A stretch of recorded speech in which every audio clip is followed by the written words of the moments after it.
Wasani utawi kang nomor loro rukun yang nomor 2 iku al-qiyamu berdiri ma'al qudrati sartane mampu berdiri bagi orang yang mampu alaihi ing atase wong. Fa in ajaza moko lamun abas moko lamun ndak mampu sapa wong anil qiyami saking berdiri qa'ada moko lungguh sapa wong kaifa syaa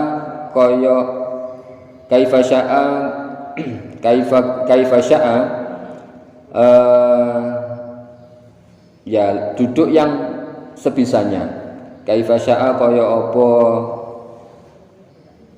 ngersakake wa qu'uduhu utawi lungguhe wong iku muftarishan hale lungguh iftiras iku afdalu luweh utama. Ketika tidak mampu berdiri maka boleh dengan duduk. Dan cara duduknya yang paling utama itu dengan duduk iftiras. Duduk iftiras itu yang bagaimana? Duduk iftiras itu seperti kita duduk pada rakaat yang kedua atau yang kalau subuh kan tidak ada rakaat kedua nggih. Atau tasyahud awal. Nah, misalnya duhur itu rakaat yang kedua itu kan kita duduk. Nah, itu namanya duduk iftiras. Duduk iftiras. Kalau duduk yang tahiyat rakaat yang terakhir itu duduk tawarruk. Duduk tawarruk yang kaki kirinya dikeluarkan sedikit ujungnya di sebelah kanan itu duduk tawarruk pada tahiyat akhir. Nah, kalau tidak mampu berdiri maka boleh dengan duduk. Yang lebih utama itu duduk dengan posisi duduknya duduk iftiras seperti tahiyat awal. Nah, itu lebih utamanya. Kalau tidak mampu bisanya silo, sholat sambil silo gini tidak apa-apa. Atau sambil disembujungkan kakinya kalau misalnya yang kalau sudah sepuh ya kadang kan susah gitu duduknya. Lebih mudah duduk kakinya diselonjorkan ya tidak masalah. Tidak apa-apa. Bagaimanapun duduknya ya terserah, yang penting ya. Tapi yang lebih utama itu tadi duduk dengan posisi duduk iftiras itu yang lebih utama. Tapi kalau duduk di posisi yang lainnya juga tidak masalah, tetap sah sholatnya. Atau duduk di kursi, bawa kursi nggak sulit untuk duduk, berdiri. Kadang ya, seperti ibu saya dulu ketika berdiri kemudian sujud mau berdiri lagi itu membutuhkan waktu yang lama pelan-pelan. Nah itu kesulitan untuk bangun lagi lah, boleh dengan duduk pakai kursi. Nah sekarang sudah disediakan kursi-kursi ya untuk jamaah yang tidak bisa bangun, tidak bisa duduk, tidak bisa dengan sempurna, jadi disediakan tempat duduk. Nah biasanya ya itu tidak masalah, boleh. Biasanya di Mekah di Masjid Nabi Makkah Madinah itu di Masjid Nabawi, Masjidil Haram itu banyak disediakan kursi-kursi kecil, kursi lipat yang untuk orang-orang yang sakit atau kurang mampu untuk dengan posisi yang sholat yang sempurna berdiri, yaitu disediakan kursi-kursi. Wasalisu tawi kang nomor 3 iku takbiratul ihrami, takbiratul ihram. Yang ketiga ini adalah takbiratul ihram. Takbiratul ihram itu adalah lafaz Allahu Akbar. Kalau misalnya tidak ngangkat tangan pun juga boleh. Misalnya Allahu Akbar diam aja gini, tidak usah ngangkat tangan ya tetap sah. Takbiratul ihram yang penting membaca Allahu Akbar, takbiratul ihram yang pertama itu. Kenapa dinamakan takbiratul ihram? Ihram itu kan haram. Takbir yang mengharamkan segala sesuatu yang dilakukan di luar sholat. Yang sebelum sholat itu halal menjadi haram. Contohnya apa? Sebelum sholat kita boleh makan, sebelum sholat kita boleh berbicara, sebelum sholat kita boleh bergerak seenaknya. Tapi ketika sudah takbiratul ihram itu semuanya itu menjadi tidak boleh. Nah makanya disebut takbiratul ihram, takbir yang mengharamkan segala sesuatu yang kecuali gerakan-gerakan ataupun rukun-rukunnya sholat, maka dinamakan takbiratul ihram. Sebenarnya sholat dengan puasa itu hampir ada keidentikannya. Orang sholat, orang puasa tidak boleh makan, tidak boleh minum. Orang sholat juga tidak boleh puasa, tidak boleh makan, tidak boleh minum. Jadi dalam sholat itu juga ada puasa. Dalam sholat itu juga ada puasa.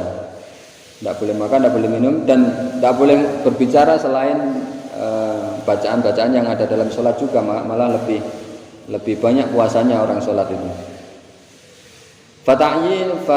Fata'ayyanu maka menentukan sapa wong alal qadiri ngatasi wong kang mampu bin nutuki kelawan mengucapkan biha kelawan takbiratul ihram ayyakula yang to ngucap sapa wong Allahu akbar, lafat Allahu akbar. Fala yasihu maka ora sah apa ar-rahmanu akbar. Misalnya kita ganti Allah itu kita ganti dengan sifatnya. Allah mempunyai sifat ar-rahman. Kemudian kita ganti lafadznya ar-rahmanu akbar, itu tidak boleh, tidak sah. Jadi wajib lafadznya Allahu akbar. Jadi tidak boleh diganti dengan redaksi yang lain. Wala yasihu lan ora sah fiha ing dalam takbiratul ihram apa taqdimul khabar mendahulukan khabar ala mubtada ing atase mubtada. Kaqaulihi kaya ucapane wong akbaru Allah. Atau dibalik akbarnya dulu baru Allah, dibalik akbaru Allah, itu tidak boleh juga, tidak sah takbiratul ihramnya. Tapi kita sudah biasa ya Allahu akbar ya Allahu akbar ya, tidak baca yang lainnya. Wa man utawi sapane wong ajaza kang apes sapa man yang tidak mampu anin nutuki saking mengucapkan biha kelawan takbiratul ihram bil arabiyyati kelawan bahasa Arab. Tarot jama mau menerjemahkan sapa wong bi ayyi lughatin kelawan endi bahasa syaa kang ngarepake sapa wong. Kalau ada orang yang baru masuk Islam misalnya mu'alaf, ya alhamdulillah kita semuanya kan sudah sejak kecil sudah Islam, jadi lafaz-lafaz ataupun kalimat-kalimat thayyibah, Al-Fatihah dan lain sebagainya sudah hafal sejak kecil. Atau bagi orang yang misalnya baru mu'alaf, baru masuk Islam, seorang mu'alaf baru masuk Islam, atau ada orang yang sejak kecil Islam tapi tidak pernah tahu bidang keagamaan, sudah pensiun baru sadar, baru insaf, baru mulai belajar, tidak ngerti lafaz apapun. Nah, Allahu Akbar tidak bisa mengucapkan, ya boleh diterjemahkan dengan, nah menurut kitab ini, menurut Fathul Qorib ini boleh diterjemahkan misalnya Allah Maha Besar, tapi terjemahnya harus sesuai dengan Allahu Akbar itu tadi. Khusus untuk ini ya, untuk bacaan-bacaan yang lainnya Al-Fatihah juga tidak boleh diterjemahkan. Kalau Al-Fatihah nanti ada pembahasannya di bawah ini, setelah ini akan kita bahas di minggu depan. Tapi untuk Al-Fatihah itu harus, kalau tidak mampu baca Al-Fatihah, solusinya bukan diterjemahkan, tetapi membaca kalimat thayyibah yang lainnya yang semampunya. Misalnya bacanya cuma bisa baca subhanallah, yang baca subhanallah sepanjang bacaan surat Al-Fatihah. Nah, itu kalau surat Al-Fatihah. Kalau untuk takbiratul ihram ini ya Allahu Akbar, kalau tidak mampu Allahu Akbar, tapi dua kata Allahu Akbar masa tidak bisa gitu. Tapi kalau misalnya mentok kok tidak bisa, betul-betul tidak bisa, ya boleh diterjemahkan dengan bahasa kita. Allah Maha Besar. Ketika takbiratul ihram membaca dengan seperti itu boleh. Nah, ini beberapa hal yang terkait dengan rukun-rukun sholat. Sudah 3 yang kita bahas. Selanjutnya untuk yang keempat dan seterusnya insya Allah akan kita bahas di pertemuan yang akan datang insya Allah, karena tadi ada 18 ya, sementara masih 3 yang kita bahas. Mudah-mudahan kita diberikan umur yang panjang, diberikan kesehatan, keselamatan, sehingga bisa tetap